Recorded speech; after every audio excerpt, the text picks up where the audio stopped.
Bir xil yo'mniti dalbayoblar bordi. O'zini ota-onasiga siz nimani bilasiz o'zi deb ani gapidan xato qidiradi.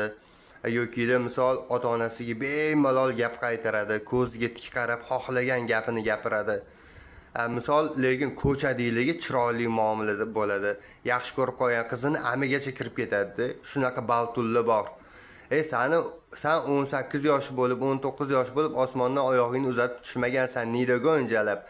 Qiyin paytingda hamma yuz o'girgan paytda ham ota-onang yoningda turadi, san uchun qayg'uradi. Tavba qildim. Shu yoshga yetguningcha qancha narsani ko'rishganda, ota-onang biladigan narsani o'ndan birini sen bilmaysan. Ko'tingga tepsa enaging shaqillamaydi, xudodan karillaysanmi ota-onangga? Qaysi og'ayning, qaysi o'rtog'ing jigarim deydiganlaring qiyin paytingda yoningda turibdi. Nimadir bo'lsa siydigingni oqizib onangga dardingni aytasan, otangga dardingni aytasan. Tavba qildim. Kasal bo'lib qolsang ota-onang dardingga shifo bo'ladi. Misol banisada tepangda parvona bo'lishadi. Ota-ona uchun 40 ga chiqsang ham bolasan.